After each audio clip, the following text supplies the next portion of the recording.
Peut-être que Pierre et les autres disciples ont commencé à ôter la pierre et à la rouler. Et les gens, par curiosité, se sont mis autour pour dire voilà, nous allons voir aujourd'hui ce que nous n'avons jamais vu.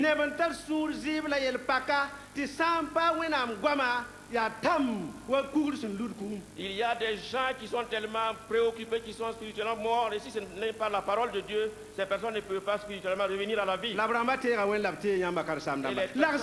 Et ces personnes comptent sur Dieu et sur vous. Ôtez les pierres pour qu'elles aient la vie. La pierre tombale symbolise quoi, par exemple? La dureté de cœur et la puissance de la mort. Une pierre tombale est tellement lourde qu'il n'importe qui ne peut pas venir la soulever.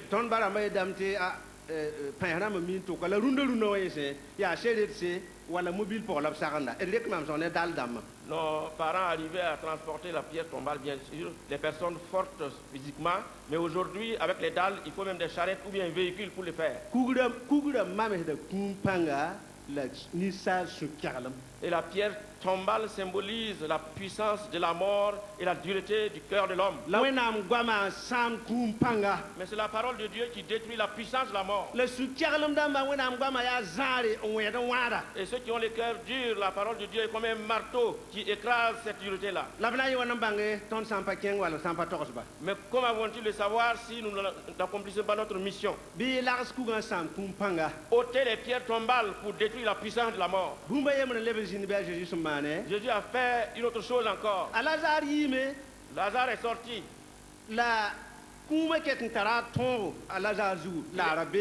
Il est sorti de la tombe, il est vrai, mais la mort avait toujours son influence sur lui et il avait peur. C'est la peur que la mort donne. Quand Lazare est sorti du tombeau, mais toujours avec son linceul. Et il était bandé de partout. Ses mains aussi étaient bandées. Ses pieds la même chose. Et j'aimerais vous dire encore, avec insistance. Comme je suis habillé en tenue sombre, les gens ne me craignent pas. Et je ne suis pas en linceul. Si on me mettait dans un linceul et que je me tenais devant vous,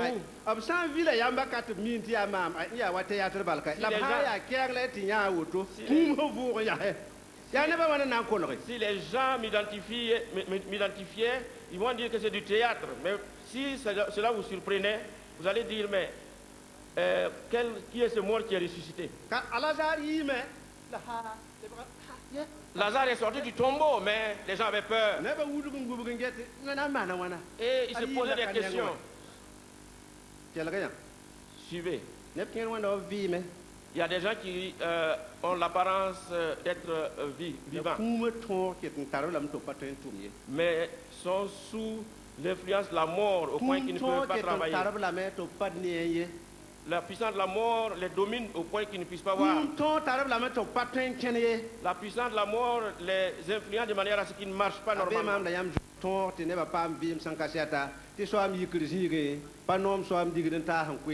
Et la parole de Dieu nous a été donnée pour que nous ayons du succès.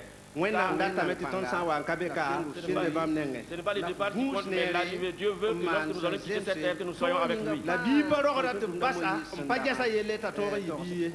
enfant, tout enfant qui vient au monde a besoin d'être éduqué pour avoir du succès.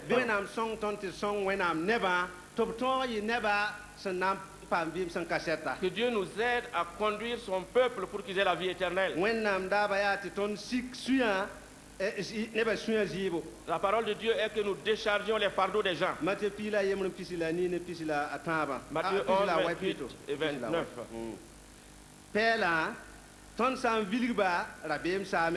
Lorsque nous enlevons les bandes, fini la crainte, fini les préoccupations des gens.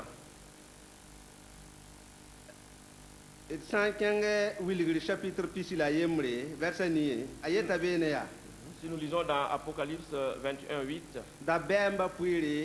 Il nous a été dit que ceux qui ont peur hériteront l'enfer.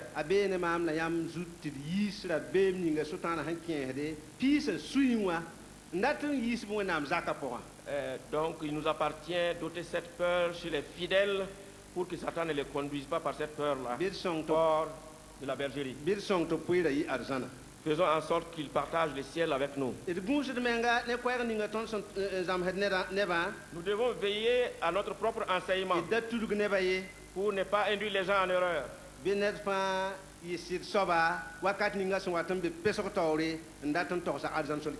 Que chacun soit fidèle lorsqu'il se trouve face à une brebis pour lui apporter les conseils appropriés.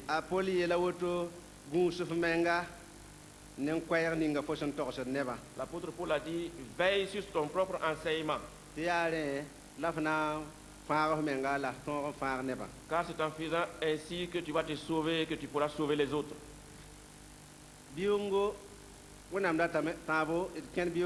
La croissance, la maturité.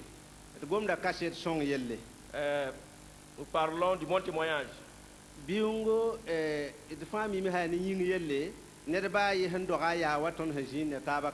En ce qui concerne la croissance physique, cela est très évident pour tout le monde, car nous savons que nous ne sommes pas nés tels que nous sommes ici. La croissance commence déjà avant la naissance. Et la croissance a des étapes.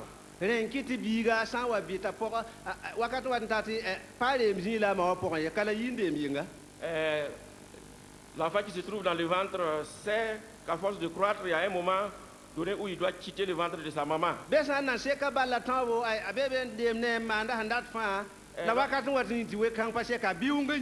Lorsque le ventre de sa maman suffit comme un terrain de football pour lui, il n'y a pas de problème, mais il y aura un moment donné où il sera obligé de sortir. C'est pour cette raison que 1 Timothée 3, 6 et 7 nous dit que le responsable ne doit pas être un nouveau converti.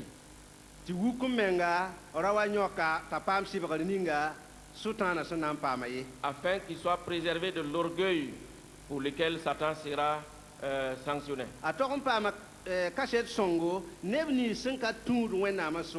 Il doit avoir un bon témoignage au milieu des incroyants. Un homme de Dieu a pu dire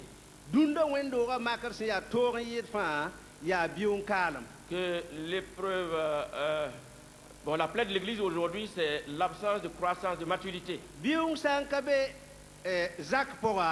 Lorsqu'il n'y a pas de maturité dans une famille,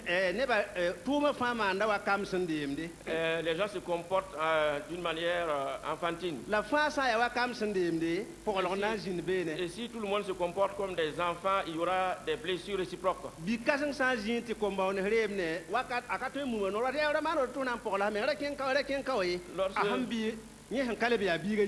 Lorsqu'un enfant joue à côté de nous, nous avons toujours tendance à dire ne fais pas ça, tu vas te blesser, ne fais pas ça, tu vas te blesser, en raison de notre maturité. Dans nos églises, ceux qui sont matures doivent encadrer ceux-là qui ne le sont pas pour qu'ils puissent croître aussi.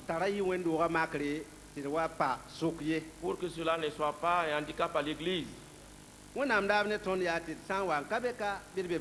volonté de Dieu est que lorsque nous allons quitter cette terre, que nous soyons avec lui.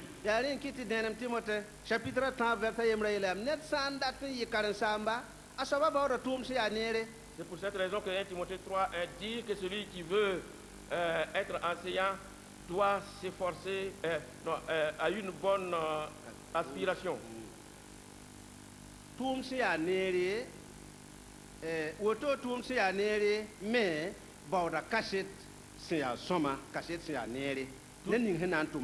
Toute bonne œuvre a besoin d'un bon témoignage, surtout pour l'ouvrier. Il